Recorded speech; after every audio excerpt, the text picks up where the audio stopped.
Good morning, Love Boat crew. Sorry I had to run a little bit late this morning.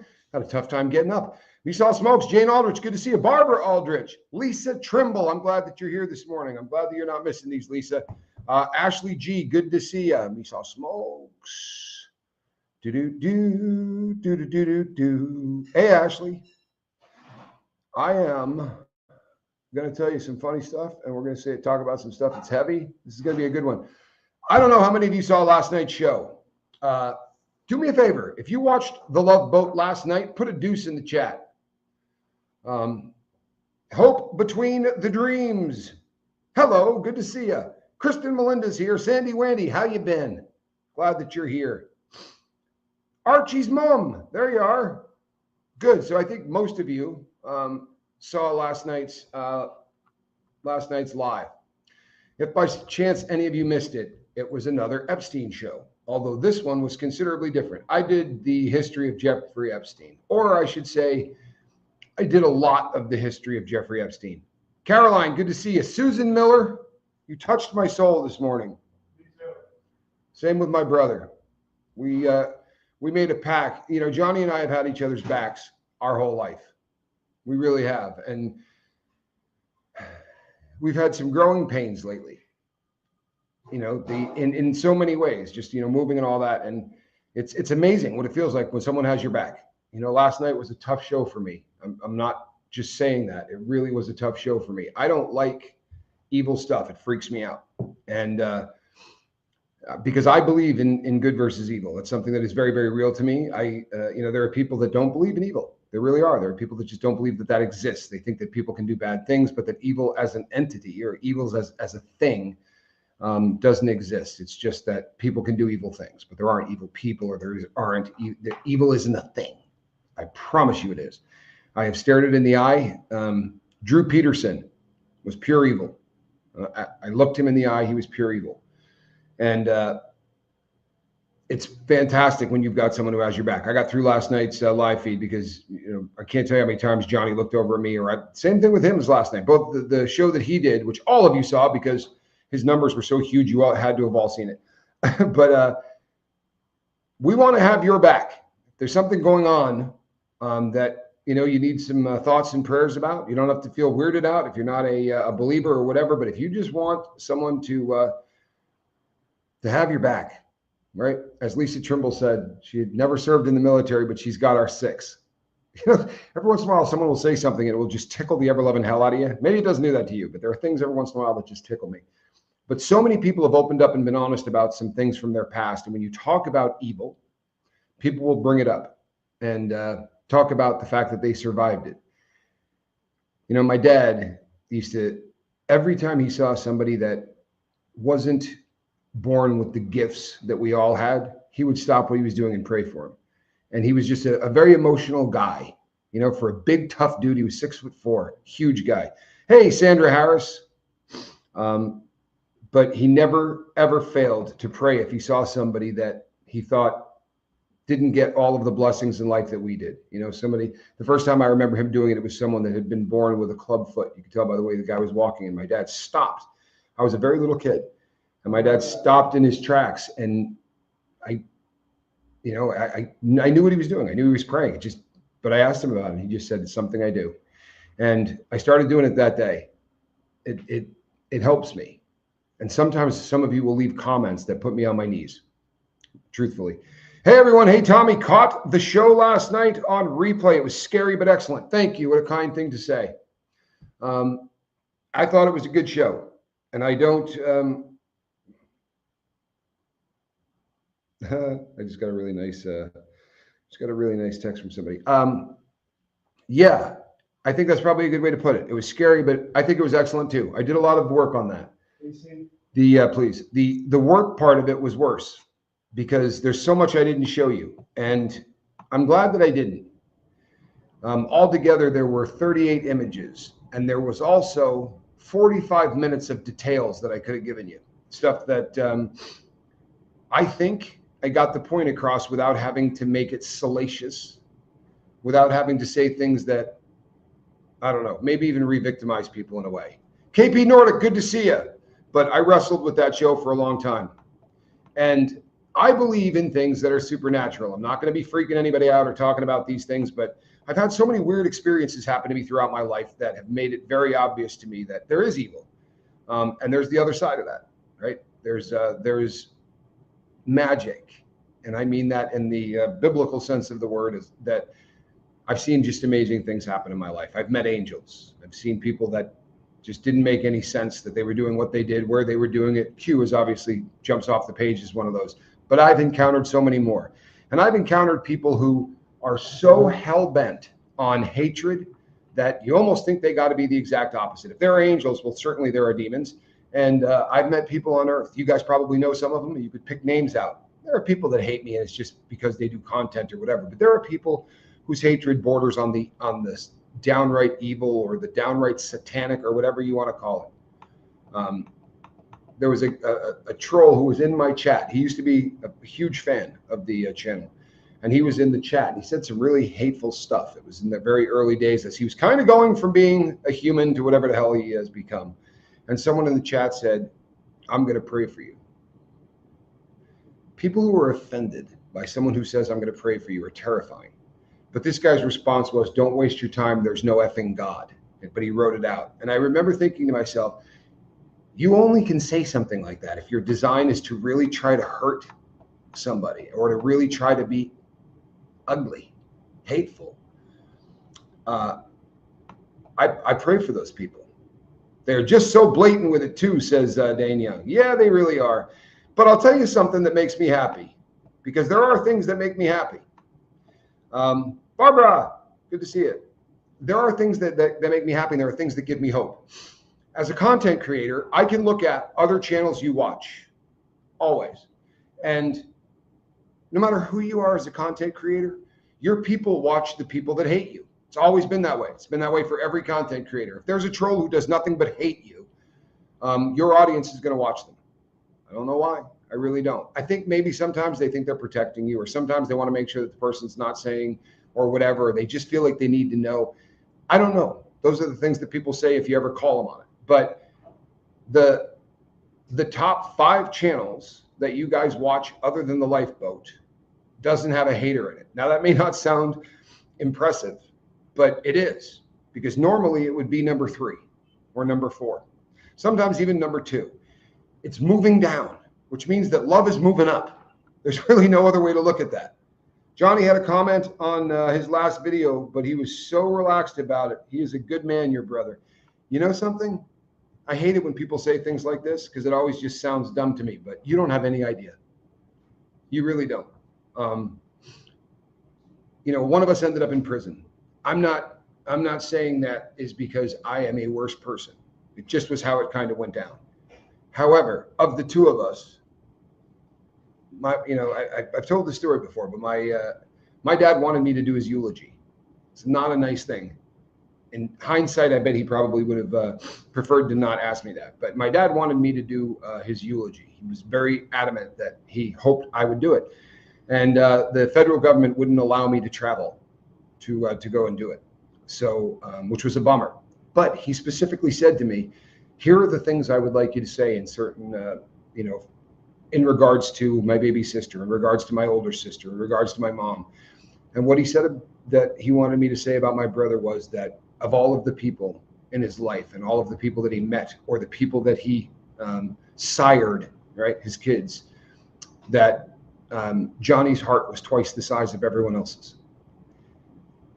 And when he said it to me, it didn't sink in, because I knew what he was saying, and I was like, yep, I can see that. But I've come to realize that it's probably bigger than twice the size of most people's, but it's lovely. And I'll tell you what, when you talk about good and evil, I said things, Johnny said last night in his feed, you know what, we're over the target. We're making content the way we should be making content, and that's the truth. Denise, good to see you. We really are. And when, it's a cliche, but when you're over the target, you're going to receive flack, right? When you're over the target, they're going to fire at you. Chicka Cherry Cola, good to see you. And the trolls have been quiet. I woke up this morning to find that there was like 6 notifications of videos that have been made about me. When they take the time to tag you in it, they want me to know. They want me to know. I just assume that they're doing it anyway, but they tagged me in a bunch of them. There's so many things and that means something. Honestly, there's a time that would have really bummed me out. It doesn't anymore. There are people that are going to come across their hate who don't know who I am, and they might come over to look. And if you come over just to look, I no lie, the number of times that somebody has said, you know, I watched this person just trash your name. I had no idea who you are, but I came over here. This doesn't make any sense. You know what I mean? Because they describe me like I'm, you know, satanic or just the evilest person on the planet. And then they come over and see you guys. It's not me. They come over and see the chat. Same thing happens to Johnny. They come over and see all of the love that is in the chat. And, you know, how bad can this guy be if this is the people that follow him? That's a pretty beautiful thing. Honest to God it is. And I appreciate all of you for that. But on to the supernatural. I'm not going to say at the exact same moment because it's not the truth. And I'm not going to say, you know, what are the odds? This couldn't happen. It has to be. But last night, while you guys may have noticed, I blew my nose a lot last night. I was wiping my nose a lot last night. I was bleeding out of my nose like you would not believe. The towels, everything. And it started right around the time I started talking about that woman choosing to use real blood to paint with instead of using paint. Because if this was performance art, and most of you saw what I was doing last night, but if it's performance art, why would the stuff you write on the walls have to be in blood? You could use paint and it would look exactly like the real deal. Yeah, you know what? Look, this is the very end. You can see sort of, but it was leaking big time in the beginning. My nose started to just leak. There was blood just pouring out of my nose. And look, I run a channel where people love to say that I'm on dope. And I just thought to myself, you know what? If I start leaking with a nosebleed, I live in South America. You know how much fun the trolls are going to have with it? And then I thought about it because I don't have to tell you guys this. I don't have to give the trolls, but I don't give a crap. I really don't. I think I can say for all of us, you and Johnny are angels. Well, you know what? Thank you, Lisa Trimble. We're really heavily flawed people, but we've come to realize what those flaws were. B-Lady says, I was wondering, was it pig blood? Well, here's another thing that I find disturbing, but it's worth talking about since all of you saw it anyway, right? And I have a hangover. So this is probably, and I mean from the video. So I kind of need to talk about it. They used multiple kinds of blood. It's another thing that made me go, why? Like that, if this isn't a ritual, if this isn't satanic, if it isn't whatever you want to call it, if it wasn't a cult, and I know that word probably isn't ever used the way it's supposed to be, because that just means hidden, right? But we've come to have it mean something very different within our society. If it wasn't all of those things, why would one of the rooms be being painted in pig blood and the other being painted in goat's blood? Because they're very specific that it was goat blood and then pig blood as well. Using real blood for art. Just weird saying it's art to do what they want. Yeah, exactly, Caroline. But I mean, even when she was asked a question, which is funny because this woman has protested, as Shakespeare would say, the lady doth protest too much, but really went off about how, you know, stop saying that I'm a Satanist. Stop saying I'm this. That's just performance art. Then she does a Ask Me Anything, right? Thank you, Lisa Trimble. Not perfect, still angels today. Thank you. Then when she's asked on a, like I do shows, AMA shows, Ask Me Anything. One of the questions was, what's the line between art and magic and occult? And, and she said, if you're doing it in your house, right? If you're doing it someplace other than in a studio, then it's a ritual. Well, everything she was doing was in someone's house or someone else's house. Can you imagine letting someone come into your house to do that? And then we're going to get into journaling, but a serious question, right? Because this is the question. If you went to a dinner party and when you got in there, the first thing you saw was an effigy, right? A fake dead baby. You would turn around and walk the hell out. There's not a doubt in my mind. Now, would every single follower that I have do that? I don't think so. Doesn't make them bad people. They're curious, they just wanted to see it. After all, it's just art. You don't have to realize that something is foul, right? You don't have to realize that something is evil to let it penetrate your life. Right? It doesn't have to be, well, I am accepting this as evil in order to allow it, right, to enter. It doesn't work like that. At a certain point, they just get bored, yeah, of how many yachts you can own. I believe that there's something to this, honestly. And I've read a lot of people that talk about this. Who's my favorite artist? You know what? I can tell you some things that I like, but I don't really, I never studied art. I wish that I had. I really do. I wish that I had, but I never like took an art course or those things in college. And my college degree I got in prison, so there was some limitations to the things that that I could do with my degree. But I like Degas, like the stuff that he did with ballerinas. I think is absolutely beautiful. But Rubens, like the paintings where Rubens painted the women who didn't look like models of today. They were Zoftic. They were, now they call them Rubenesque. But I love his stuff. Absolutely love his stuff. Hold on. Did you really? Johnny apparently mentioned him yesterday, but he steals stuff out of my frontal lobe on a minutely basis. It's almost annoying. Tommy, I just remembered years ago I came across witches on YouTube in chats, and one was telling the other that Etsy had human bones back in stock. Holy hell. That's terrifying. Honestly, it is. Yeah, I don't know what they'd be using them for either. I will tell you this. One of the nicest people I've ever met in my life is a witch. I don't understand it, right? It's not something that makes sense to me, but I tend to judge people on how they act and how kind they are to people and this and that. That said, if she said, hey, I love you, which she says all the time, I'm going to be doing some rituals. I'd love for you to come by. That's not going to happen, right? Because I'm not particularly comfortable allowing certain things into my life, but I don't judge people by that either. Why is there an echo? Probably because I live in a mausoleum. This thing is big, and it tends to echo sometimes. I apologize. Is it driving you nuts? I hope not, Ashley. Okay, it may not be me, so I haven't heard it from anybody else yet. Sometimes it just happens on other people's ends. You think I would like Gaudi and Clement? Hold on one second, because this will get lost in the exchange. So let me do this really quick, because I'm going to actually take a look at that. So that's the easiest way for me to do that. Thank you, Danique. I will check that out. Yeah, that's Francis Bacon, Alex Gray, Frida Kahlo, Hirons, Bosch are all my favorites. Nice. I'll do that too. Sorry, folks. Bear with me. I do like to learn from you guys. The echo is annoying. I'm really sorry. Is everyone else hearing an echo? Like button, fam. Yes, it does bother the trolls. I don't hear an echo apart from Johnny. Yeah, well, he does tend to be a Johnny. That's okay, Ashley G. It happens. Here's the thing. There's something called concerned trolling, but I know you, right? There are trolls who will come in and go, hey, you know, this is happening, or they just do what they can to try to get you off of the path. Roberta, Will Ferrell, disturbing, right? On last night's show, you had a picture of a dinner and a Satanist was performing at. You cropped a picture out of a celebrity because it broke your heart. Who was that person? It was Will Ferrell. It was Will Ferrell. And it bums me out. You know, I really like his work. And, you know, it's not,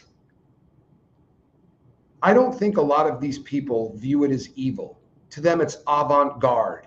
But people don't understand, right? Like back in the day when I was younger, I had just moved to Texas. I was dating the woman who is the mother of my kids. And we were watching, I think it was the American Music Awards, or we were watching the Grammys or one of those. And the Red Hot Chili Peppers won an award. And when they went up on stage, the guy who's the leader of the band said he really wanted to thank Satan and, you know, for the award. You know, people say, I want to thank God for what I got. He thanked Satan. Now, do I think the guy was a Satanist? You know, I just went like this and turned it. And the woman that was going to end up being my wife and the mother of my kids said, man, he just says that, you know, because he wants to shock people. And I said, that's fine and dandy. But the 14-year-old who has bought every single one of their albums might not realize that, right? A lot of comedians have issues. Well, he wasn't the only comedian that attended. So, and every one of the bandmates said, I have nothing further to add. Yeah, that was the band members that I had nothing further to add. So the band just, but I'll tell you something. I think that, there are, Marilyn Manson. Do I think Marilyn Manson is a Satanist? I doubt it. But there are kids who are going to do some things because of him, and I find that disturbing. I'm glad you didn't study art. It's best to enjoy what you enjoy. Music is the same. I'm an eclectic, I believe. Nice. I love Latin masses sung. I love the old medieval 2D Christian art. A complete mix. I love it. Tony Hooter, good to see you. I'm glad you're here. Yeah, it can be faddish. It can be trendy. In America, Tony Hooter, good to see you. Back in the day, when Anton LaVey started the Satanic Church, right, wrote the Satanic Bible, did all of that crap, so many stars would attend this guy's black masses. And I don't think they were Satanists. I think they thought they were being edgy. They thought they were being, but Jane Mansfield, there's a very famous picture of him pouring out of a chalice into the mouth of Jane Mansfield, one of the most beautiful women. I mean, honestly, just a really, really lovely woman from that time, but disturbing. Like I view her differently. I could never look at the person the same way. And for that reason, especially once I got into a line of work where people knew who I am, I try to guard myself from saying things that I don't mean, because I don't want things to be taken. I don't want people to run with something unless they should run with something. Do you think Ozzy went to these parties? He did not according to everything that I researched. Couldn't find any info on Ozzy being at any of these, or his wife, or any of those people. I could not. It was fascinating that what kind of hoops I had to jump through with AI to get it to do what I wanted it to do. I found that absolutely disturbing and at the same time fascinating. There's some super weird stuff about the Comedy Store in LA. That'd be an interesting topic for a deep dive. I'd be willing to deep dive that too. Yeah, it's amazing how fast life goes by. And now we can pull this back into what we normally talk about too, which will be nice. But thank goodness I have a soft spot for Ozzy. Well, good. Say some prayers for him. It's never a bad idea. Sorry, just reading. I am a big fan of the Eagles. Absolutely one of my favorite rock bands of all time. But if you get Hotel California, the full album, and you open up the inside, they're standing at the counter checking in, right? And they got their bags there and all that. If you look up top, there is a guy leaning out like this with his arms out as wide as he can in sort of a crucifixion pose. And it's Anton LaVey. So that disturbed me. And again, do I think that the song Hotel California is a interesting song. And it allegedly is about the black church. It's about the black masses that they were doing at the Church of Satan. Hey, I love the Eagles. I absolutely love the Eagles. But I love Led Zeppelin. While I was in prison, somebody said to me, I have music on everything, right? My nose did stop bleeding when I ended the stream. It absolutely did. So there was a guy that said, I have books on everything in music. It's about all that I have, right? And I said, cool, what do you got? And he had Clapton was the first book I took. And I started to go through all the stuff he had. And then I read Hammer of the Gods. Put a 2 in the chat if you've heard of Hammer of the Gods. Lindy, good to see you. Arabian Bard, glad you're here. Avik 4 in the live chat. I am glad you're here. I want you to know I amped up the the microphone for you. Yes, I am going to be looking into things deeper. The Prince of Darkness must have said, God bless you, at least 20 times during his farewell concert. Yeah, again, a lot of these people did this like you do a clickbait thumbnail. The album covers to Ozzy stuff in the 80s was to make people in stores not walk by. And to be really honest, there's a fascination with darkness in boys who are 13, 14, 15, and 16. If you look at the stuff they draw, if you look at the art, that's something that young boys are fascinated with. Not so much young girls, but young boys. So bands have latched onto that forever. They've absolutely latched onto that since the beginning of time. But reading Hammer of the Gods was a very disturbing thing. It's about Zeppelin. And I mean, is it a work of fiction? Is it tongue in cheek? Well, according to Hammer of the Gods, they cut a deal with Satan in order to be the biggest rock band of their time. But they were going to have to give up one of the band members. One would die. And that's the premise of the entire book. And there's some really disturbing stuff about groupies and some of the things that they did with them. It's another one of those books that when I was done reading, I went, shit, I wish I didn't read that. It was just a very, very disturbing thing. Robert Plant and Jimmy Page worshipped Crowley. Certainly Page was. I don't know as much about Plant vis-a-vis Aleister Crowley. But Jimmy Page bought the house that he lived in and lived in it for a while. He bought all of his writings that he could get his hands on. He's super fascinated to the point of religious kind of fervor of Aleister Crowley. And you know what? So are a lot of other rock stars. And I'm glad that you brought up Crowley, because I was going to. There was a time where he was a rock star, and a lot of very famous people, right? Order of the Golden Dawn. Is that right? It's something other. It's OTI, and then Cooper is a Christian. You're absolutely right. Alice Cooper is a Christian, but Alice Cooper's show is a show. I've seen Alice Cooper a couple of times, and that's tongue-in-cheek stuff, man. Like, it really is with him. It's not as much of the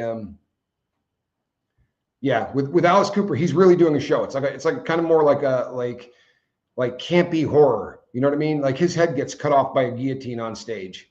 And it's the same show every single time. A big balloon full of money comes out and people try to... John Bonham was a real one, though. Well, I guess Bonham was the one that went away. You forgot about Alice Cooper. Well, there's a lot of imagery, and every single time one goes away, right? Another one has to come and replace it, like Marilyn Manson. Sorry, I had to tell my brother I had to yell, hey, can you turn on the AC? And I didn't want to yell it into your ears. You know what? Thank you, Hope Between the Dreams. I'm so proud of you for keeping going last night. You're strong of faith. I see it. Well, right now I'm wondering if I'm leaking again. Slightly. But Alice Cooper, that was my grandmother's name. She was born in 1898. Oh, I love that. Oh, that's great. I watched a video on cursed music, and Kashmir was on the list. Oh, boy. I don't... Heavy metal's not my thing, right? Now, I know people right now are going, that's not heavy metal. I know it's not.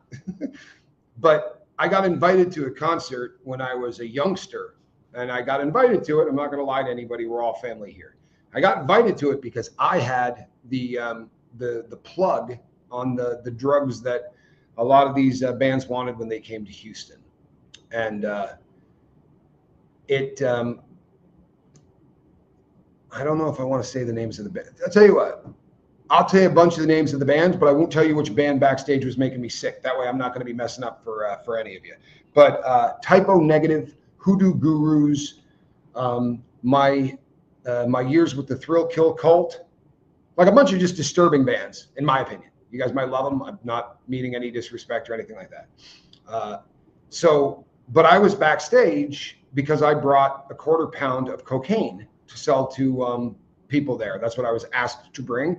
So I was backstage waiting to get paid. And they had a silver cup that they were passing around. No Quarter is a great song. Absolutely a great song. One of my favorite Zeppelin tunes. And the song remains the same album. Everything on that, I think, is that's the best version of Stairway and all that. But they're passing around a cup that everyone's drinking out of. And number one, if I don't know you, I don't really want to drink out of your cup anyway. But I said to the guy, what's in the cup? He said, blood. And I was like, no, but for real, like, is it wine? Or he's like, no, for real, man, it's blood. I'm out. See ya. Bye. See ya. Now, whether that's real or whether it's blood, you're drinking blood, I got somewhere else to be. That, on the, don't tell me Ed Sheeran. No, you're safe. It wasn't Ed Sheeran. I also was in Australia the last time I was there.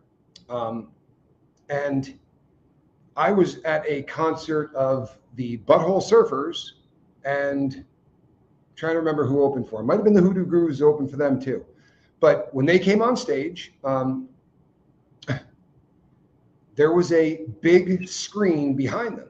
And by the way, I was on some heavy drugs. And I don't mean like heroin, cocaine. I mean like psychoactive drugs, LSD, the stuff that makes you dissociative drugs, which are dangerous. And they're not they're dangerous if you're doing them out someplace where you're not safe. Like a friend of mine literally fell out of a window because he couldn't get my best friend is in a wheelchair, and he was tripping when the accident happened in San Francisco on New Year's Eve.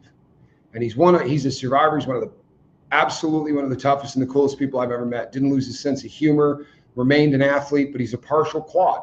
His hands look like this. He can use them, but he's what they call a partial quadriplegic. But I was at this show and I was tripping my balls off. And they've had the big screens behind them like Pink Floyd does or like anyone does. And they played a sex change operation. I stayed for about 2.5 minutes. Now, I'm not doing any of this for shock value. I promise you I'm not. I will get some locally made honey. That's a great idea. And I knew that. I did. I forgot that. I knew that. The reason I say that is, how many people got on the Lolita Express? When a cup was passed around and I was told there was blood in it, I hauled ass out of that place. When I saw the most disturbing imagery I had ever seen start to be projected onto a screen, I looked at the guy next to me and went, not happening. You guys have a good time. Now, one of my friends who was from America stayed with another guy there. And one of the Aussies who was there followed me out at lightning speed. And the Aussie looked at me and said, what the hell is wrong with your friend? Why would he stay in there? I said, where's your friend? Right? And he didn't come out either. I don't know how. I guess for some people that passes as entertainment. I guess for some people they go, well, I got $35 into this ticket. This was 1991. I got too much money into the ticket. I'm not leaving. Or you get invited to a dinner party and they have effigies and bodies and blood on the wall. What the hell? What the hell would keep somebody there? Now, why do I tell you this? Why are we talking about this stuff? Because our journal is there to program. Do you understand? We're programming ourselves. So routine in prison, the fellas call programming. And a guy will say to you, someone will show up on a yard because you get transferred all the time in the feds. It's not like the state. There's 100 of these prisons. And if you do the slightest thing wrong, they ship you the hell out of here, right? So when you show up on a new yard, someone will say, hey, where are you coming in from? Phoenix, Tucson, wherever you are, right? Florida. What was it like there? Well, I was on a good program. What they mean is they had scheduled the day in such a way that they were working out, they were spending time either in religion or whatever it is, but they had their day worked out into little blocks of time. And if you do not have a routine, journaling isn't going to work and your life isn't going to be the way it's supposed to. Now, I don't mean you got to be one of those people who are like, oh, it's 2 after 6 and I was supposed to have this. There doesn't need to be adherence to this. Morbid curiosity is a legit thing until you've been there an hour, right? I tend to believe, and this is why, this is the garbage in and garbage out thing. I don't watch hate made about me. I don't watch hate made about other people. I don't watch content that trashes other content creators, with the exception of the alpha male guys. I kind of like seeing them taken down, but I don't watch people who purely troll them. I watch people who have researched these guys, right, and have hard facts. I like to, or people who are reporting on the fact that these guys are going to prison. Johnny Somali. Put a deuce in the chat if you know who Johnny Somali is. This is a YouTuber who he can't create content in the traditional sense of the word. So he does things that makes all of the people that he comes in contact with want to punch him in the face. Fact. That's what he does. He tries to make people hit him. He tries to make people offended. And which is just, but he was in the subway in Japan, and on his phone, he's playing the air raid siren that they play if and when North Korea launches missiles. That's not funny, right? That's evil. And the problem becomes that people celebrate it. These people don't exist because nobody watches. These people exist because people watch. And they may think it's funny or it's whatever, but when you watch something like that, whether you hit that thumbs up or not, you're giving them a thumbs up. You do realize that a view is a vote that says to the creator, keep doing that content. If you put up a thumbnail and it's of disturbing stuff and people go, I'm not watching that, and you get 9 views, you're never going to do that again.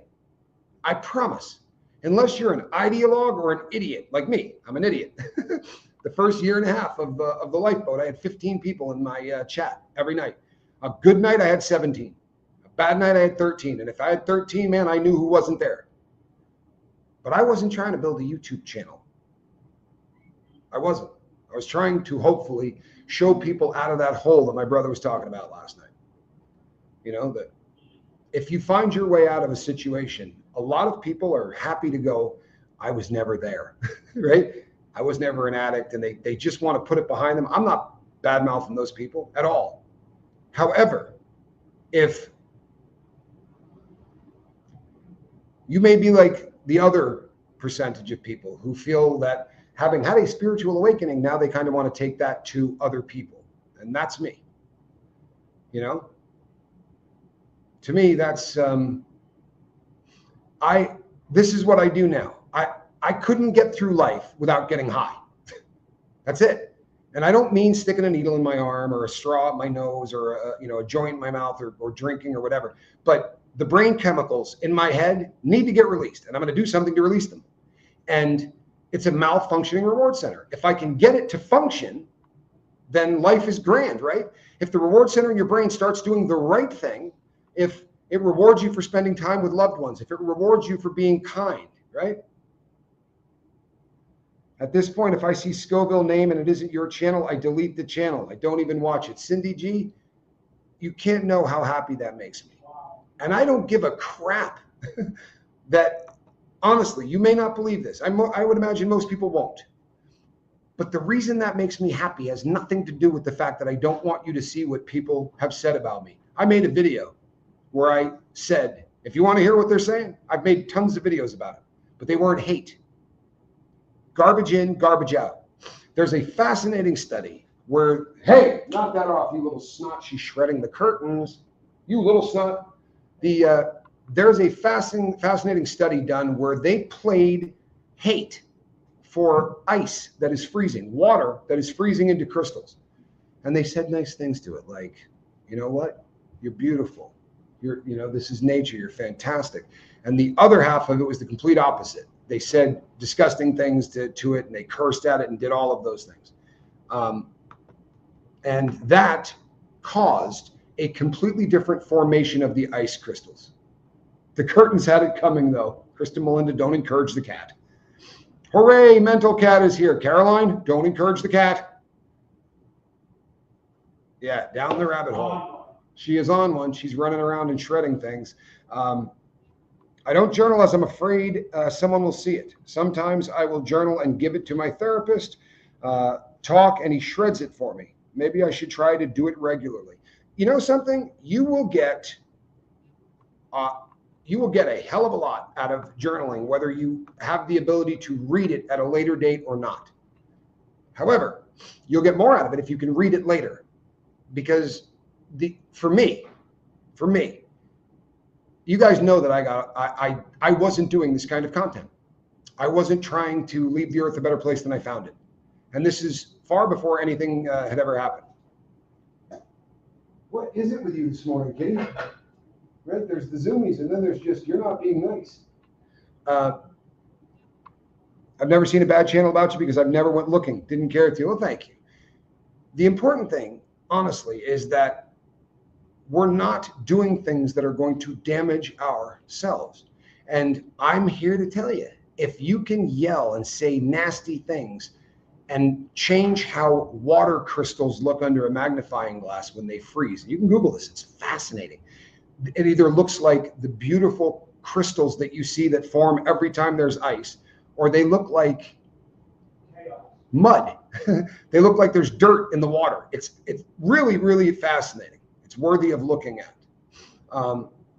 2 weeks ago, one Scoville in South America because I searched Johnny's channel to get caught up. I used the words. You know something? Here's the thing. Sometimes, whether you want to look it up or not, there you go. Thank you, Dane. There you go. There you go. Dane Young says, Masaru Emoto is who conducted the experiment, if you want to look it up. It truthfully is fascinating. I highlighted it on the show, I think a couple of different times. You know, it's, but how much more is it going to have an effect if you're allowing it to enter your life? So when someone says, I see hate, I don't care who the hate's on. If the hate's on someone, I hate. I don't hate anybody. I really don't. But if someone's making content about a content creator I don't like, I still wouldn't watch it. I don't want to program myself. I don't want to program myself in a direction that I'm not going in. And my mentor hammered this home to me. I came back and I was working out on the yard. I had a routine. We're going to talk a lot about routine today. But I had a routine and I needed to stick to the routine primarily because I had to kill, right, about 14 hours a day. And that's what I was trying to do, kill time. Everyone said that. I had a little time to kill. In prison, the number one focus is killing time. It's all you can think about. It's fascinating that this is where you end up, because most people on earth would like time to slow down a little bit. They don't want their mortality and the end of their time on this planet to be rushing toward them at top speed. But people in prison are praying that time will speed up. Right? It's all you can focus on. So you have to try to get a routine. And when I met Q and I started to really work on who I became, I didn't necessarily need time to speed up anymore. But I had a routine that I really had down, and I switched to different guys to work out with, primarily because these guys were bigger. They did a more rugged workout. The stuff they did was far more challenging, and I felt like I wasn't getting enough out of what I was doing. One of the reasons I worked out is because I wanted to sleep better at night. And if you really beat the hell out of yourself in prison, you're going to fall asleep better. If you really are working out the muscles, sleep comes better. And to be honest, the guys that I was working out with were not the best guys in prison. They just happened to be some of the best workout guys in prison. And they weren't dropping the N-word. It wasn't that kind of crowd, because I wouldn't be around people like that. And there's a lot of them inside, but especially even before Q, it's just not something I like. But I find it disturbing when people can hate someone as a group. You want to hate someone one at a time, that's great. I understand where you're coming from. It's not healthy, but I get it. But if you just want to say, well, this whole group is this, any kind of broad brush strokes like that make you ignorant. I don't like being around these people. But these guys, every word out of their mouth was F. At everything, literally. And one of them had a great big pentagram tattoo on his back. If you happen to dig this, whatever, that's fine. But the representation of what that meant to him is not what it means to some of the Wiccans and some of the people that I've met. He had it there because the Night Stalker had it on the middle of his hand. And I'm not saying that as I'm taking a shot in the dark. I said to the guy, the pentagram, is that, because of a religious belief? He goes, no, the first time I saw it was on the Night Stalker's hand, and I just thought it was the coolest thing ever. All right, that ain't right. And I kind of put it to bed. I didn't think about it because I'm just working out with these guys. Who cares? I'm not hanging out with them, right? I'm not kicking it with them. But Q said to me, yeah, he admired the Night Stalker, apparently. I think he admired the shock aspect. Like all the guys in prison that put swastikas on their bodies. When they get out, do they still admire Hitler? Or were they so short-sighted that they didn't realize that when they left prison, they'd have a swastika 19 inches tall on their chest? I think they like the shock value, and they like offending people. And that's what Q said to me. I said, look, the guy's not really evil. He goes, no, he just likes offending people. God, he just likes offending people. He just likes people to be offended. What kind of person is that? Can you imagine walking around thinking, boy, I hope I offend this person? And I said, I'm just working out with him.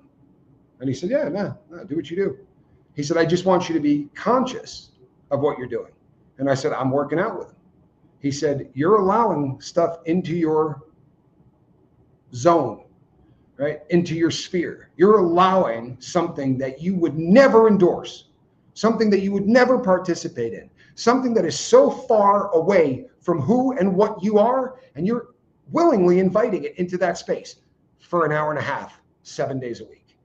If you don't think that's going to have an effect on you, keep doing what you're doing. I didn't. I didn't, because it made a lot of sense. If this doesn't align with my moral fiber, if this doesn't align with my beliefs, why in the name of God would I take an hour and a half a day to hang out with that? Why would I take an hour a day to watch it on YouTube? Saw a great comment that just went by that said, there's enough hate in this world. We don't need a whole lot of help, right? We don't need YouTube to bring a little more in. YouTube is a representation of life. And that's one of the reasons that we see hate here. There's a lot of hate in the world currently. Fortunately, not where I live. Honestly, I haven't seen any of it since I got here. I love that. Love and small things can help, even a smile. I can't begin to tell you. I used to talk about this on the boat all the time. Do an experiment tomorrow. Do an experiment tomorrow. And every single person that you encounter, make an exaggerated attempt to really be pleasant. Give them a big smile and take the time to say something like, hey, have a great day. Good morning, whatever it is. Do it for a day. And here's one of the craziest things. I took this as a challenge, not while I was in prison. I did this on the street, but I actually heard it from a motivational guy that you probably have all heard of. But I was watching some motivational stuff, and the person that was doing it suggested this, and I did it. I thought that it's an experiment to see how it affects all of the people that you talk to. It's not. In fact, if there's no one around and you force yourself into a smile like this for about 20 minutes, just force yourself to do it. There's nothing to be happy about, but force yourself into a smile and watch what happens. Your body knows that when you do this, good things are happening. It doesn't take a lot for the reward center of your brain to do that. Can you forgive the haters? I can forgive the hate, and I can forgive the haters. I can. But let's not get this messed up. I forgive them by handing it off, right? People that betray me, I hand it off. Forgiveness for me lives on a couple of different levels. There are people in the love boat. There's my brother, right? There's the people that mean the world to me. And if they do something to hurt me, I forgive you means what it does biblically, right? I'm putting this away. It's as far as east is from west. Here's a great piece of advice. If you never get anything out of anything I do, listen to what I'm about to say. Don't say, okay, I forgive you to somebody unless you do. Because what that means is this. When I say to Johnny Scoville, he and I are in a beef, we get in an argument, which doesn't happen much these days. But let's say we're arguing about something and Johnny says, hey man, I'm really sorry. And I say, I forgive you. The next day, I can't go, yeah, but you did this. When you say I forgive you, it's as far as east is from west, right? It is, you have given up the right to ever speak about it again. Capiche? Now that's a different kind of forgiveness than I can give to haters because they don't mean anything to me. The forgiveness I'm giving to them gets back to the root of the word, which literally means to give away. So I'll give it to God. In some cases, I can give it to the prison system, right? You know, if the person gets incarcerated. There's this happened last night. Very weird. It's funny that this comes up. Last night, I got an email. I probably got it during the day, but I didn't see it until last night, that somebody sent me an email to do a woohoo, because a person that used to troll me quite a bit is in a lot of legal trouble. Apparently like 26 charges or something. I don't take any joy in that. Honest to God, I don't. There may have been a time where I would have, but I don't take any joy in that. If they had sent me an email that said, hey, this dude just did a video where he said he can't believe all of the stuff that he's done in his life and he kind of wants to get his life together, that would have been fantastic. But that kind of forgiveness, like when, without exaggeration, dozens of times, I've had women reach out to me and a couple of guys who say, I was sexually assaulted. I'm going to forgive the people that did this to me, because I do shows where I say, if you don't forgive, it's a bag of crap you're carrying on your back. You're not putting it on the back of the person that did something to you. You're carrying it. It's stooping you over. It's taking the effort for you to carry, not the person that injured you, figuratively or literally. And I've had women reach out. The first one, knocked me on my butt. A woman reached out and said I was gang raped. Do you want me to forgive those people? I want you to give it away. I want you to take that backpack off your back and give it away. I said, are they walking around? Are they free? She said, no, they got incredibly long prison sentences.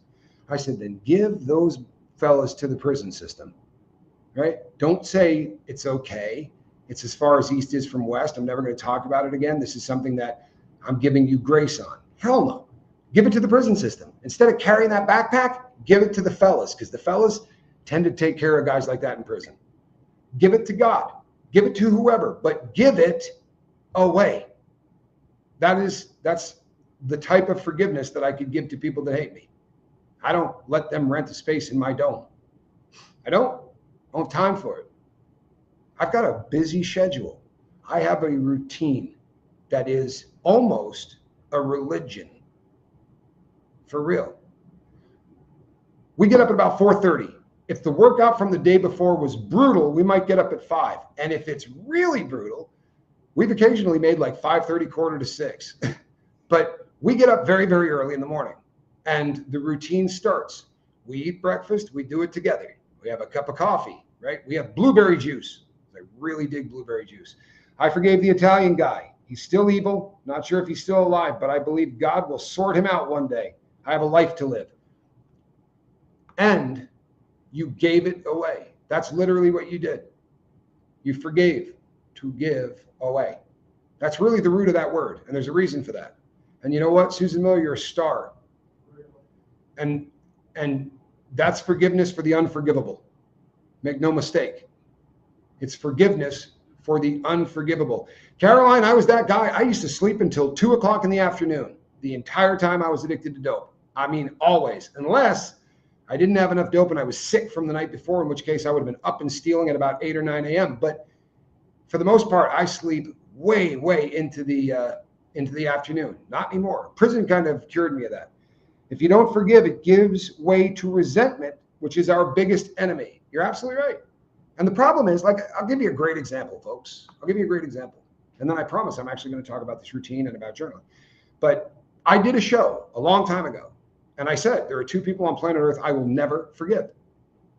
Ever. One, because he just lied to my face and he didn't have to.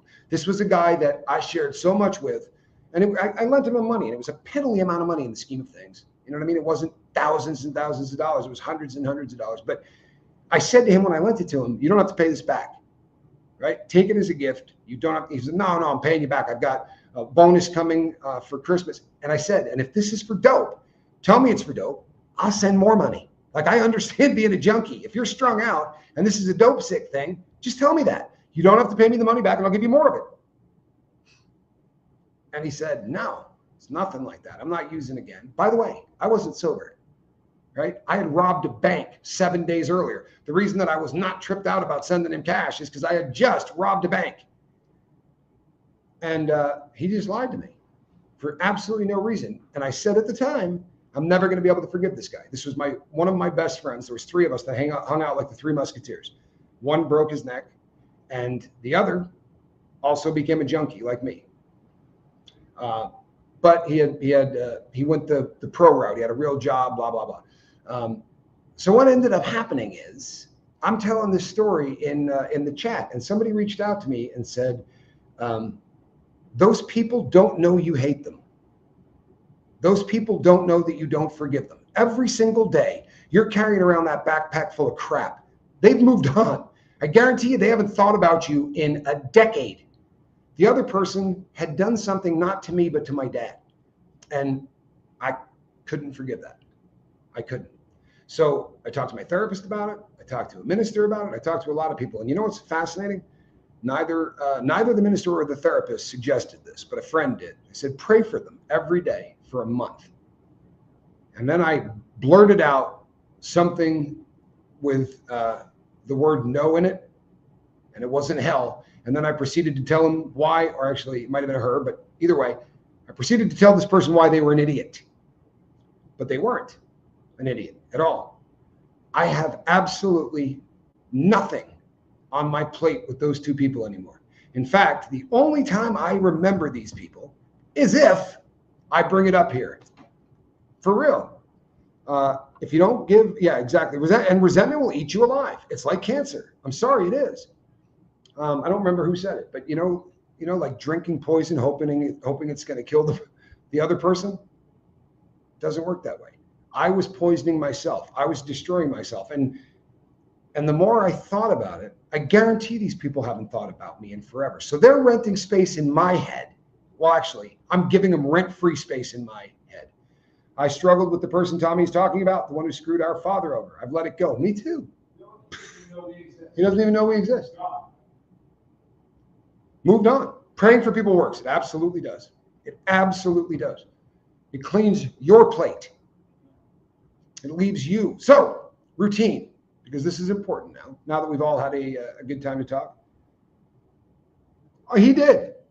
More importantly, B-Lady, this is what happens when you pray about somebody, and it doesn't have to be prayer, it doesn't have to be God, but when you do a positive thought about somebody, instead of, journal about it. Just say, you know what? I hope something good is happening for James or whoever the person is. I hope something great is happening for this person, right?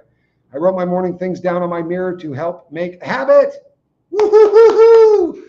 Yeah, I love boats written on the mirror. I love that. I'll tell you something, B-Lady. Here's what happened when I started praying for this person. It occurred to me how many times I said to people that I loved and cared about, if you give me this money, I'll get it back to you within a couple of days. And they would say, is this for drugs? And I'd go, no, come on, man, no. As crazy as this sounds, I never once thought, oh my God, I've done this to 100 people and I'm pissed off at this guy for doing it to me. It took sitting down and having positive thoughts about this guy. For me, I was literally praying that something good would happen to him. And then, like a light switch, Tommy, how many people have you done this to? Family. You did it to family. And you can't forgive, your high school friend for this. He was ashamed to tell me that he was back on dope. I understand shame better than anybody alive. He truthfully believed he was going to get his bonus check from work and use it to pay me back. And I know exactly what happened. He doesn't even have to tell me what happened. By the time that bonus check came, not only did he need more dope, but he had been fronting dope all along. He didn't use my money to buy dope. He used my money to pay off the drug dealer he had been fronting from. And then he started to front again. And now the guy was getting to the point where he's like, I can't keep running you on credit. So when that bonus check came, he paid him off. How could I hate somebody for that? I've done it a million times. He definitely didn't do it because he wanted to. What upset me the most, truthfully, is he could have said to me, I'm on dope, and I literally would have sent him twice as much money. And that was the stumbling part for me. But you know what? If you project who and what you are onto somebody else, you're screwing up. My values and your values aren't the same. I'm not saying to people, don't go watch hate or don't go do this, because to me, that's my morals. That's my whatever. Particularly with that one, I have been doing this long enough to see what happens when you allow hate into your life. It's the only reason I'm saying it. I don't care if the hate you're watching has nothing to do with the Scoville brothers. Seriously, if these people are trashing my enemy, for the people who call themselves my enemy, Zero Dark Tony is a troll, and a troll with some talent. I mean, seriously, he puts effort into it. Most trolls don't. And he spreads the stuff around. He doesn't do what he does out of hatred, at least not the stuff he did against me. It wasn't a hatred thing. It was just a content thing. It's kind of a hustle. He tries to do it like a shock jock. He looks like he's in a studio or whatever. But he's in legal trouble. And somebody reached out to me to tell me that because it was going to make me happy. I wanted to write back and go, do you dislike me? Do you think I'm, honestly, why would you think this is going to make me happy? I get it. So this guy trashed me, so I should be happy that bad things are happening. I don't want anybody to go to prison.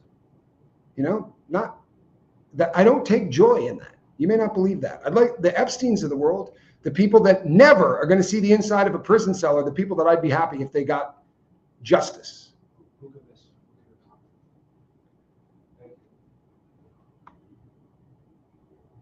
on 1 second. You know, there's nothing worse than when you're not able to run the chat. Bear with me, folks.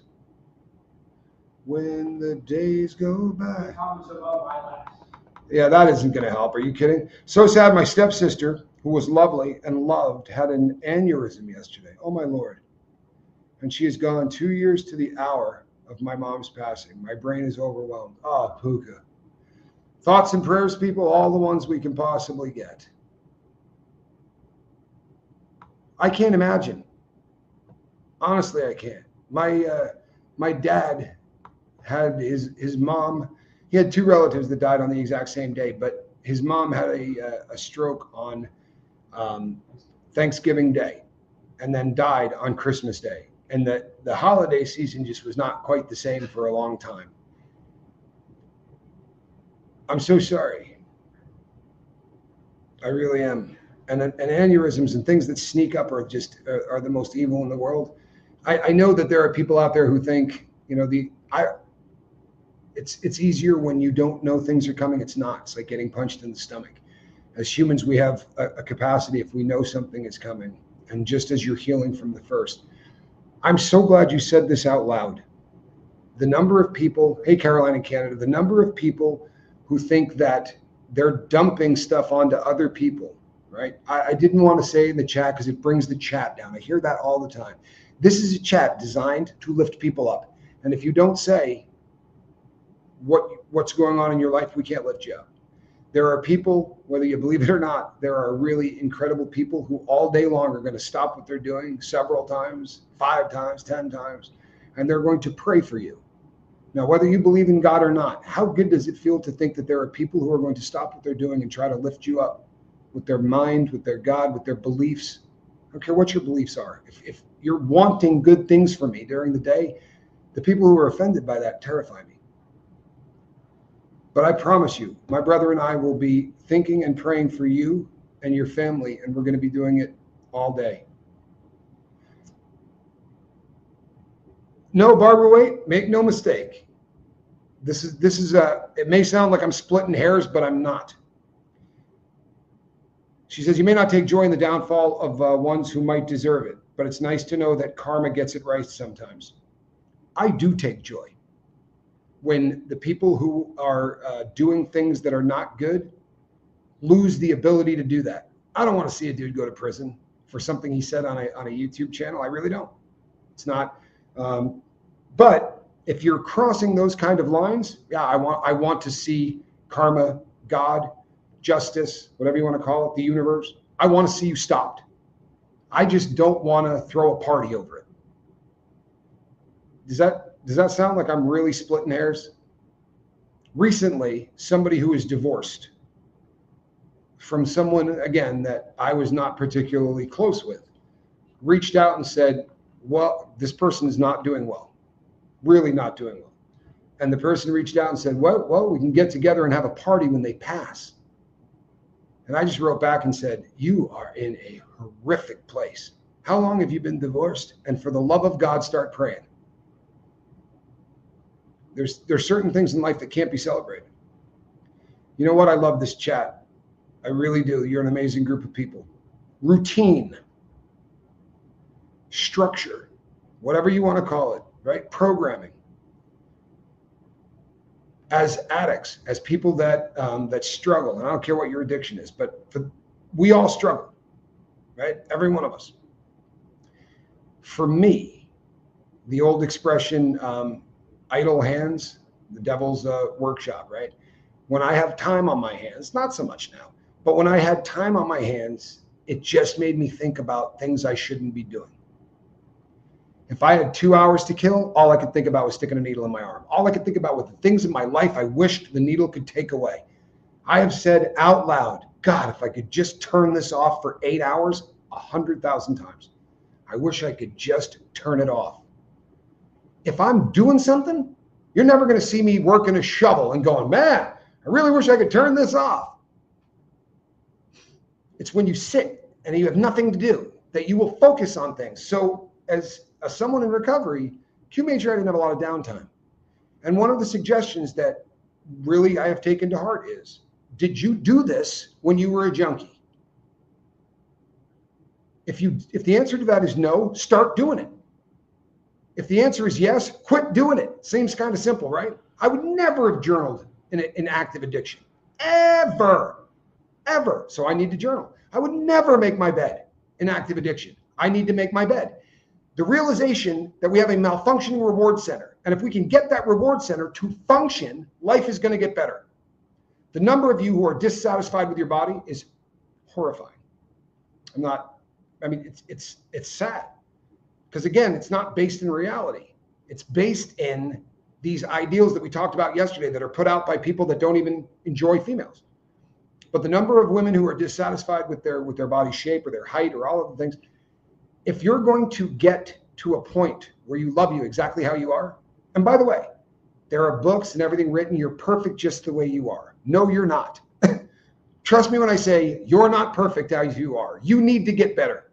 You absolutely need to get better, but you're not going to do it under a scalpel, right? If you're going to be happy with who you are, it's not going to be because you bought a rack. It's going to be because you have come to respect and love who you are. So get up in the morning and give yourself an opportunity for one win.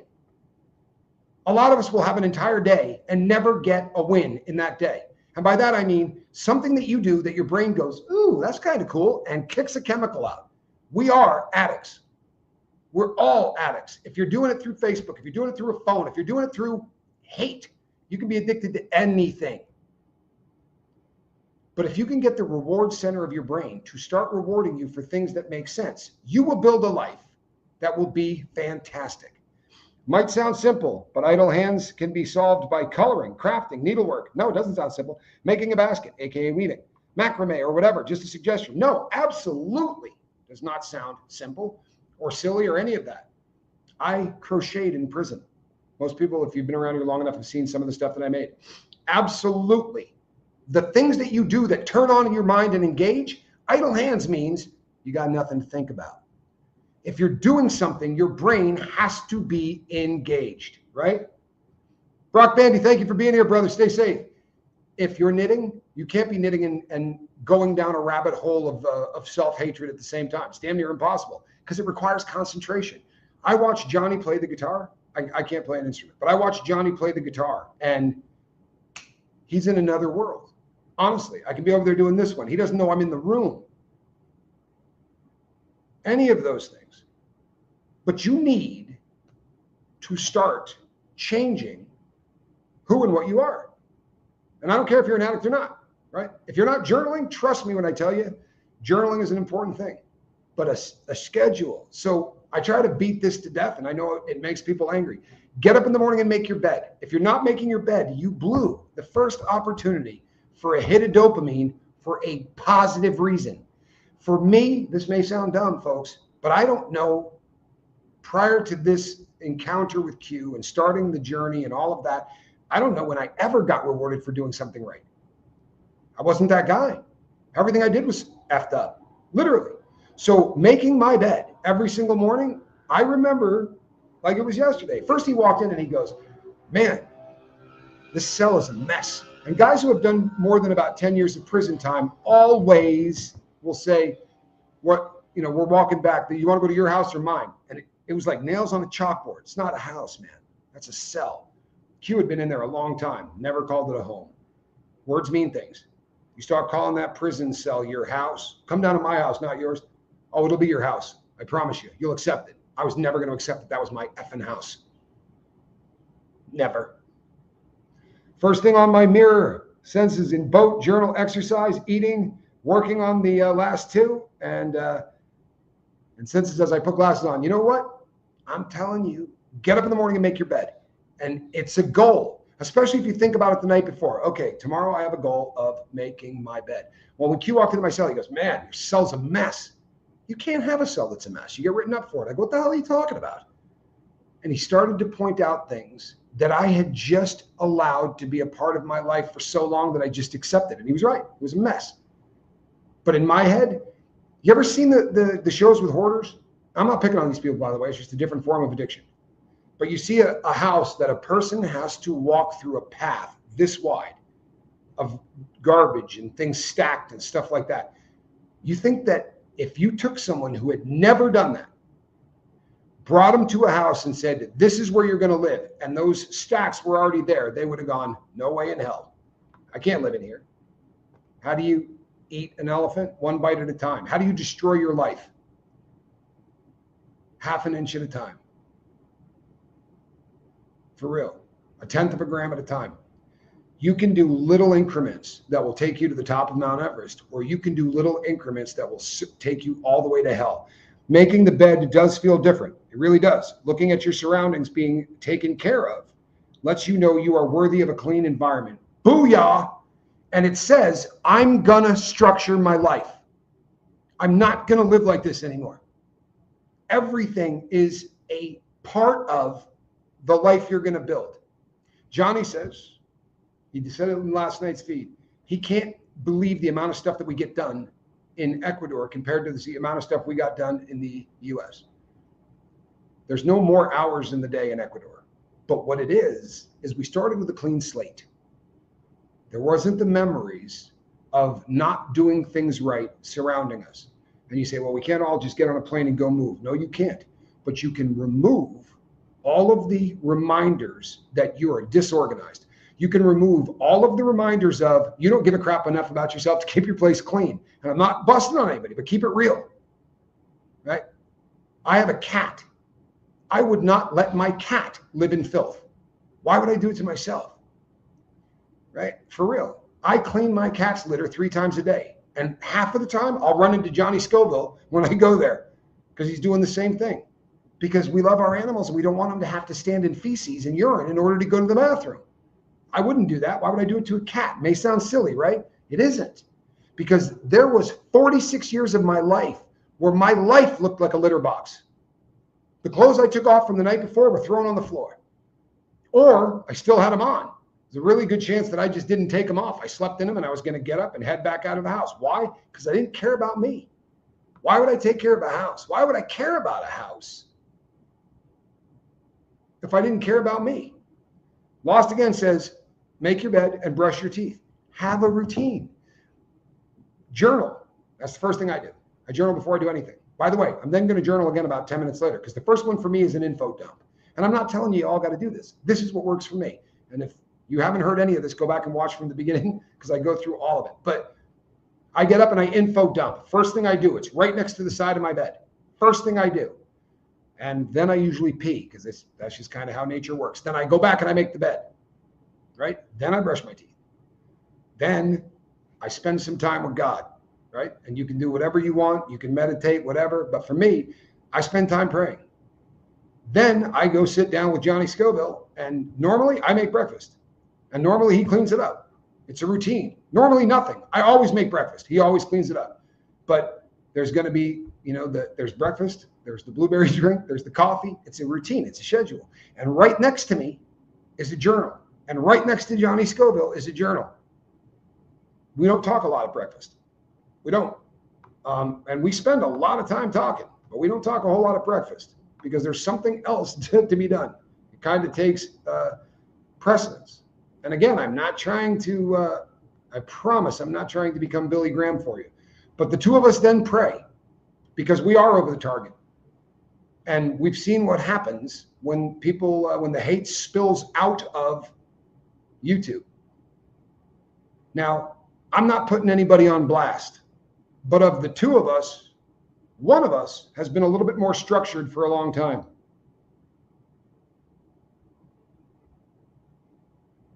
To see what happens when somebody that you really care about starts to get the routine in their life, it's fascinating. All right, it was Johnny. But you would not believe how much more, that's why Johnny said the other day, I can't believe how much more we get out of a day here. Well, you are doing so much more because you schedule your time. Do you know how easy it is to piss away 4 hours a day and not know what you did with it? Seriously. And maybe you have that luxury. Jail does the structure. Yep. And it helped me. God bless me. It helped me.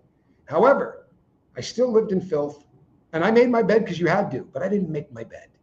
You know what I mean? I did just enough so that if a cop walked by, I wasn't going to get a write-up. But then I got to a point where I was a freak about it.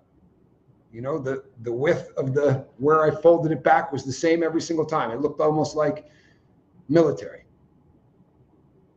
You know, it was one of those things. You're flushing the most valuable asset that you have down the toilet. I promise. People ask me all the time, why are you so preoccupied with the watch thing? And I'll be honest, it's always been, they call them horophiles. I'm fascinated by time. I'm fascinated by keeping time, by the machines that keep time, by the people that built them. I'm just have a thing for watches. But it took a whole new meaning on when I got out of prison. When I work with prisoners, when I work with guys who get out of prison, and you know, they'll say, any advice you got, go buy a watch. I don't care if you spend $8 on it. It's not that you have to have, and as you work through, look, you need something to remind you that this is the most important thing in your life. And if you can, and it is, I'm sorry, it is. It's the only thing you can't get more of. You want more money, you can work a little harder. You can go to school, you can get a better degree, you can do all of these things to get more money. You want more love in your life? Give more love. You're going to get more back, I promise. There's so much that you can do to change anything you need. You ain't getting any more time. That's it. There's a finite amount of it. And when it runs out, it runs out. I have clarity because I know exactly how much of that time I wasted, right? I spent 13 years of my life incarcerated. If I lived to be 100, I will have spent 13% of my life behind bars. I got stuff to make up for. You understand what I'm saying? And I don't mean with God. I mean, I don't do this because I'm trying to atone for sins. I promise I'm not. I've been forgiven for all that stuff. I do this because somebody who found their way out of that forest went, hey, come here. You're never going to find your way out alone. You've been trying for a long time. You're not going to get out of here without my help. And he had no reason at all to do it. There's a buzz you get from helping others that is scientific. Literally. If you want an unbelievable dump of brain chemicals, if you want to feel like the entire world is hugging you, do something for somebody for no reason. Servitude. There's a reason people volunteer all over the place. It's an amazing, amazing payoff with brain chemicals. It is. It's absolutely true. I'm telling you right now, there's 2 or 3 substances on this planet that I have not ingested in the hopes of changing my consciousness. And simply because they weren't in vogue while I was still using, because I tried it all. But there is no buzz on planet Earth like hearing somebody say, you know what, if it wasn't for insert name, insert whatever, for me, when they say, if it wasn't for the lifeboat, I wouldn't be where I am right now. I wouldn't have been able to get sober. And they're not talking to me. They're not. And I mean that. I'm not being humble. I understand this game probably better than the next guy. You people are this channel, right? I sure as hell got the wheel. But when somebody shows up here in the chat, you go to other chats, it's rare that you get somewhere and every single person there goes, hey, Lindy, welcome. It's great to have you here. And it's not a show, right? I've never said to somebody, hey man, make sure you welcome people when they come in. Never said it to a mod, never said it to a person. I don't do it. I've never had to. That hoarding show is so sad. It really is. It's terrible. Clarity and inner peace are priceless. I'll protect it. If someone or something is stealing my peace or causing confusion, they aren't worth my time. That's an awesome comment. Put a 1 in the chat if that makes sense to you, please. And I chose 1 intentionally. Put a 1 in the chat if that makes sense to you. If what Miss Mathis just said makes a hell of a lot of sense to you, please put a 1 in the chat. Clarity and inner peace are priceless. I'll protect it. I like the word guard too. I'll protect it. I'll guard it. If someone or something is stealing my peace or causing confusion, they aren't worth my time. They're not worth my time. Your time is limited.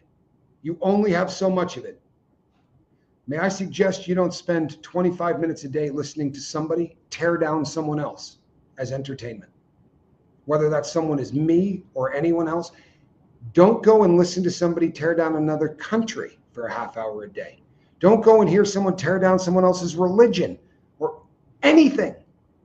Garbage in, garbage out. And if it was just an equal equation, if you brought in an hour, you just lost an hour of your life that you could have done something good with. If that's all it was, that would suck. But that's not how it works. Because you're going to walk out with that stink on you in places that you're not going to be able to scrub it off. Routine, especially if you're someone trying to stay sober or be happy, may be the most important thing that you're ever going to come across, because you need to reprogram your brain.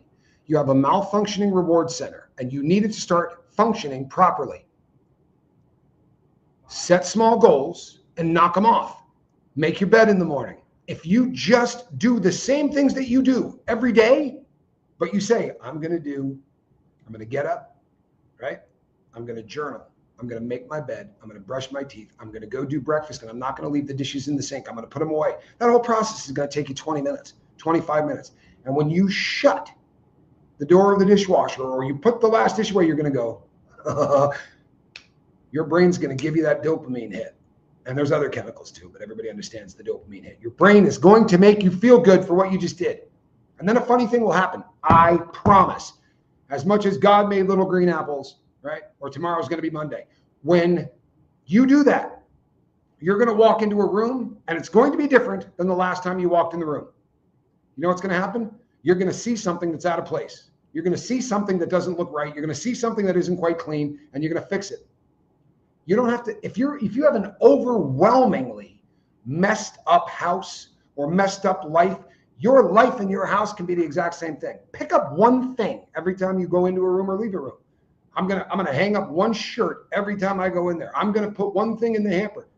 Start the process, because your brain will get high on it. Your brain will release chemicals that will make you feel good. And guess what? You're all addicts. You're all susceptible to becoming addicted quickly. So become addicted to doing something right, and watch how fast your life snowballs into control. There's a sentence I bet you never heard before. Huh? How about your life spiraling into control? Have you ever heard that? Because it happens. I promise you it happens. Your life can spiral into control. It sure as hell has spiraled out of control. Love is definitely the answer. And loving yourself, right?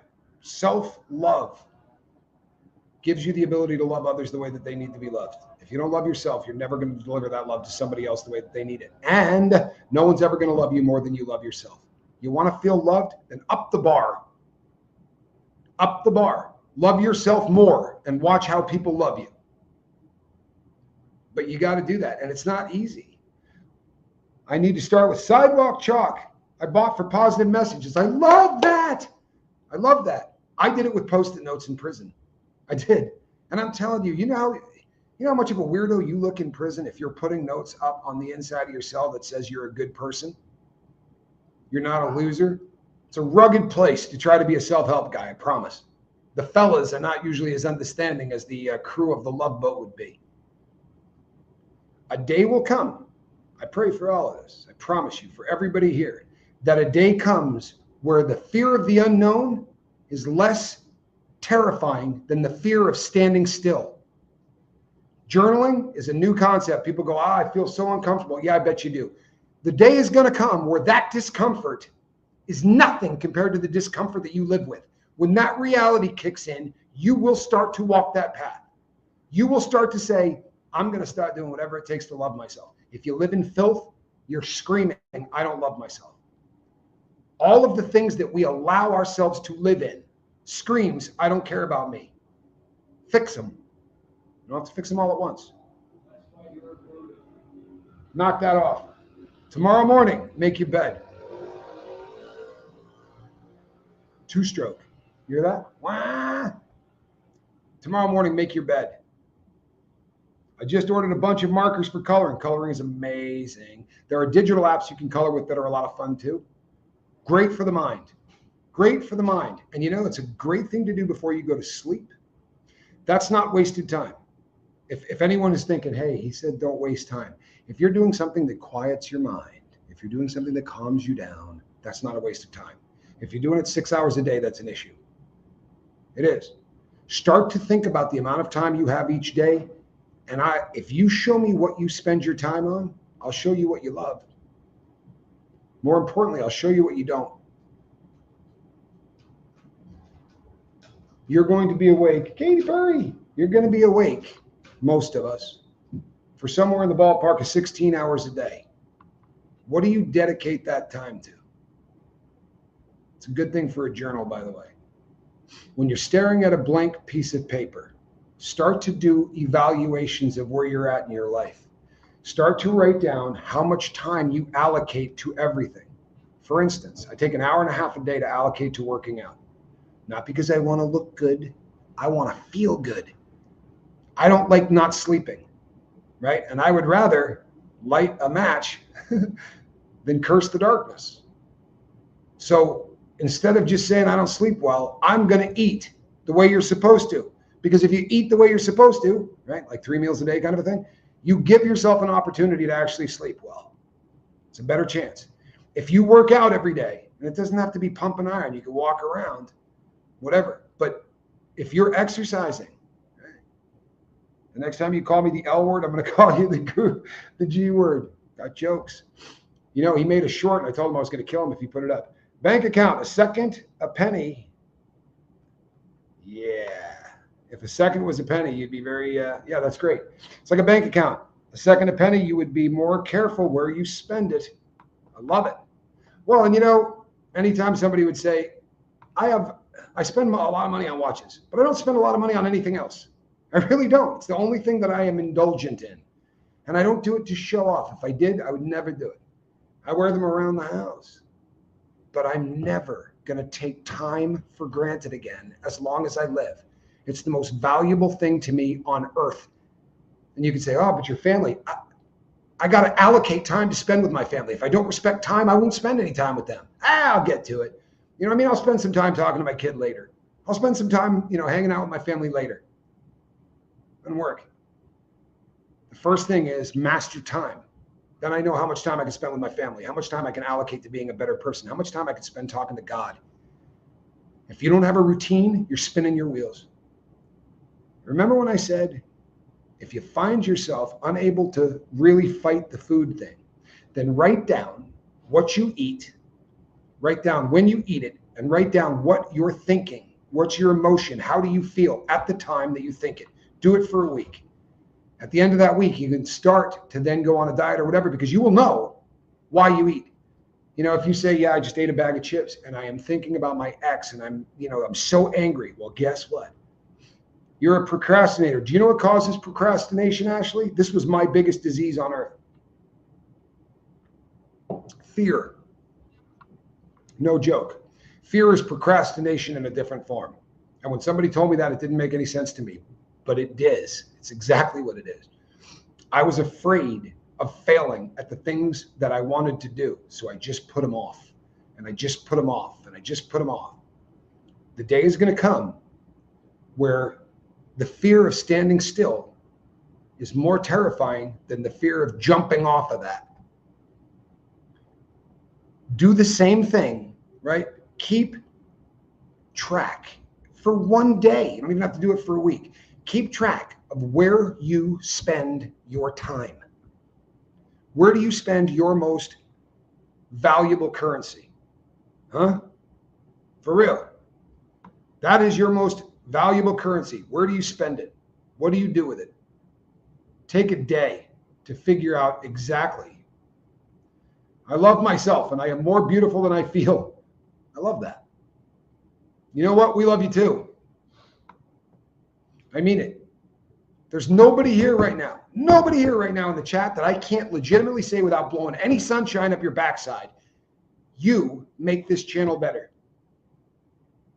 For real. We don't have a lot of people that don't participate. We don't have a lot of people that just sit and say stupid things.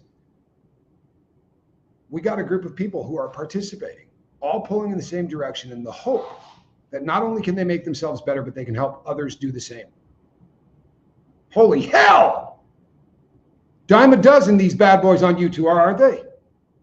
I got news for you. There's another one. If you didn't see Johnny Scoville last night, go freaking watch it. It's fascinating to watch what happens when somebody starts to transform. For real. And Johnny was a good dude. Need a whole lot of work. I couldn't have said to him, this is what you need. As far as I was concerned, I thought he was killing it.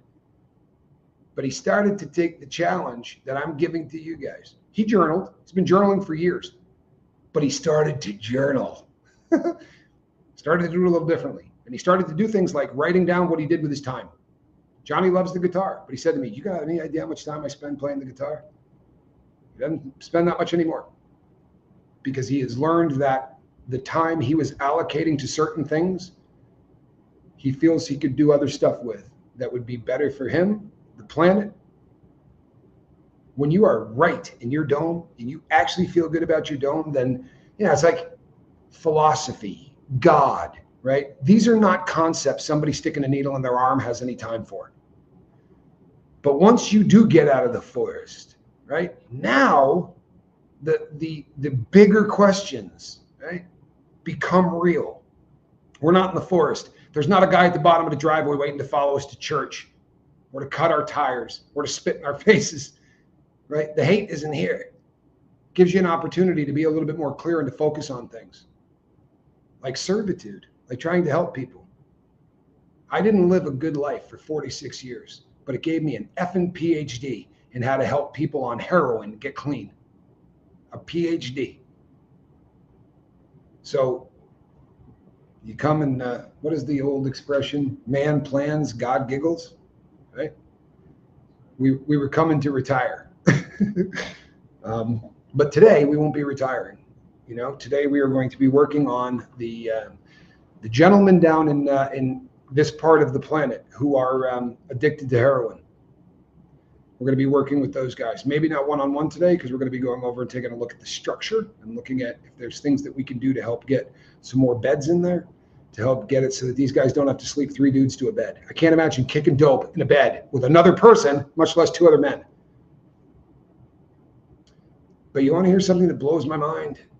When we talked more to our friend down here, the woman that has set this program up, she's got a beautiful soul and a desire to help people, which is absolutely phenomenal. But she said the fact that you guys are gringos is going to have an effect that is just different. And I said, because of the language gap. She said, no. Because of the messed up world that we live in, the people down here seem to think for some reason that gringos have it together more than other countries, than other people. God help us if they had any idea. Honestly, you talk about people, the more developed the country, the more we get off of the path of, being a tribe, caring for one another, we become a group that just focuses on ourselves. Is there a plan for Narcan? Lost again, this may blow your mind, but it's really not an issue. And people hate it when I say this, but heroin overdoses are particularly rare, in all honesty. When you can, like fentanyl made this but very often people that overdose on heroin do it because they had a terrible supply for a very long time and then they got a really good supply, or they take off a long period of time and then they come back like they've been sober for 3 or 4 months and then they try to shoot the same amount of dope the day that they come off the wagon. But heroin is a drug you can bring people back from. I've never, ever knew someone who died in my presence on heroin. Now that may sound crazy, but you would think with the amount of time that I spent, you can take people back from that unless you find them and they're already cold. But if you see the overdose happen, you can bring people back from heroin overdoses. That was the good old days. The synthetic stuff is absolutely poison. Correct, Brunissimo. It's just poison. It's just absolutely poison. So get up tomorrow morning and make your bed. Does it sound like I'm beating the dead horse? I am.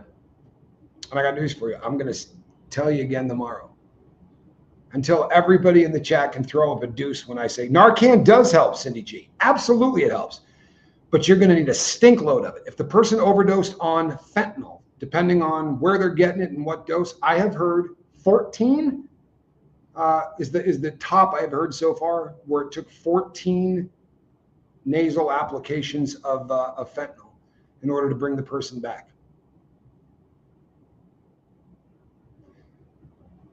There's nothing wrong with candy corn, damn it, Sheldon. All right, people, I am going to be back this evening, and I'm not going to be, I'm going to be doing something a little bit cleaner for the palate. I am looking forward to a day where I'm going to come here and I'm going to say, put a 2 in the chat if you made your bed this morning. And it's just going to be 60 or 100 2s that go up the screen. And I'm going to say, put a deuce in the chat if you journaled today. And there's just going to be deuces that go all the way up. I know that we can come here and we can feel better by being around people who are just positive and aren't pumping hate. I know that that right there feeds a need. But if you start doing the stuff that we're actually talking about, it's going to blow your mind how much more this will lift you. You know, I get emails. People say all the time, yeah, I'm not ready for the journaling stuff, but I feel so much better being there and being around all of the crew. I believe that. Absolutely, I believe that. It's a fact. And if that's all you do, keep coming back. I'm not busting your chops. But I was that guy for a really long time. You know what I call it? Dipping your toe. You got to dip your toe in there. I did it with everything. Literally. I never jumped in a pool ever. I was the guy that dipped his toe. I dipped my toe into spirituality. I dipped my toe into work. I dipped my toe into love. I dipped my toe into honesty. I dipped my toe into integrity. Launch your happy ass into the pool and watch how much better life gets. Between now and this evening, do me a favor. Put a little love in your heart. Do you know, I don't think I said anything that's going to demonetize this. I'm having a hell of a morning. All right, people. I am Tommy. Put a little love in your heart. We will see you on the next one. God bless.